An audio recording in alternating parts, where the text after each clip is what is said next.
السلام علیکم۔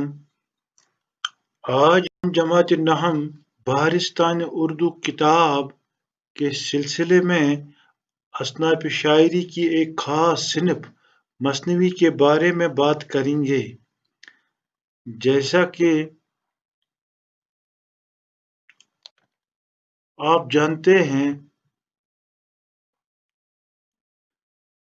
کہ شاعری میں بہت سارے اصناف ہیں، جیسا کہ غزل، نظم، مرثیہ، مثنوی رباعی اور قطع وغیرہ ہیں۔ تو آج ہم مثنوی جو ایک خاص صنف شاعری ہے کے متعلق جاننے کی کوشش کریں گے۔ میں راشد مسرور، گورنمنٹ سیکنڈری اسکول باغ بانڈی پورہ۔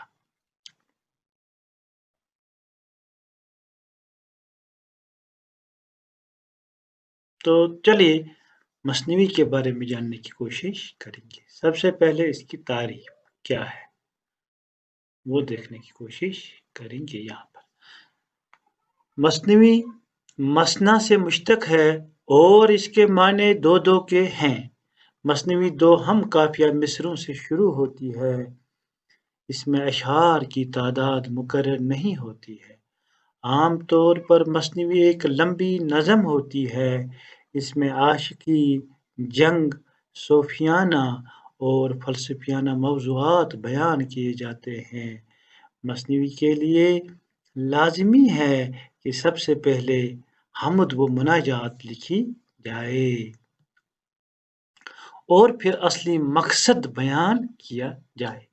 اردو میں مثنوی کے لیے 7 بحریں ہیں، یعنی کم سے کم 7 بحریں۔ غزل اور قصیدہ کی طرح اس میں قافیے کی پابندی نہیں۔ اس میں واقعات کا تسلسل اور ان کی ترتیب لازمی ہے۔ یہ مثنوی کی اہم خصوصیات ہیں۔ مثنوی میں واقعات اس طرح بیان کیے جاتے ہیں کہ ان کی ایک ہو تصویر سامنے آئے۔ واقعات فرضی ہو یا اصلی، مگر ان کا اصلی لگنا بہت حد تک لازمی ہے۔ یہ بیان کرنے کے ڈھنگ پر منحصر ہے۔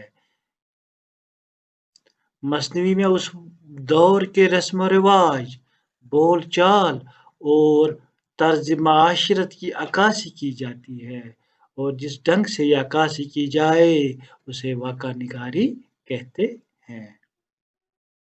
مثنوی کی مقبولیت کا دار و مدار عمدہ زبان اور بہترین اظہار پر ہے۔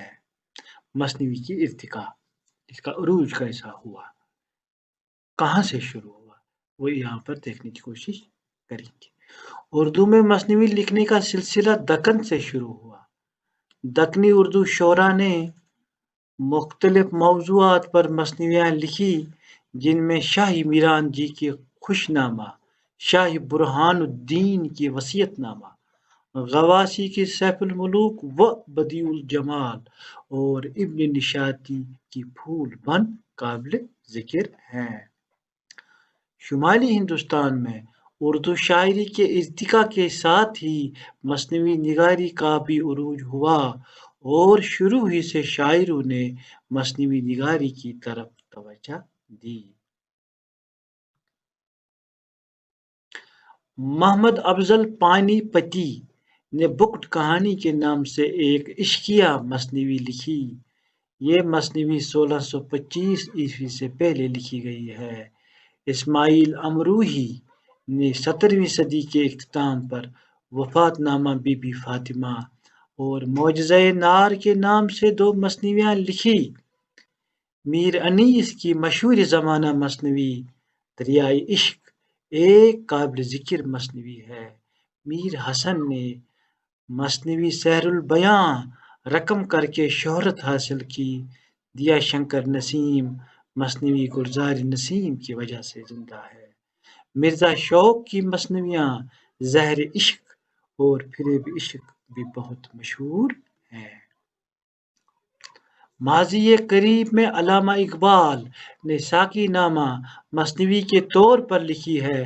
دیگر مثنوی نگاروں میں حفیظ جالندھری نے شاہنامۂ اسلام اور سردار جعفری نے نئی دنیا کو سلام لکھی ہے جو بعد میں بہت مشہور ہوئی۔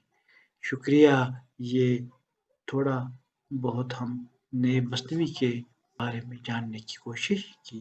تو ان سب الفاظ کو میں نے ایک صفحے پہ سمیٹ کر لایا ہے، آپ وہاں پر اس کو دیکھ سکتے ہیں۔ یہ دیکھیے یہاں پر میں نے اس کو ایک ہی صفحے پہ سمیٹ کے لایا، آپ کی یہ میں نے کیا ہے۔ شکریہ۔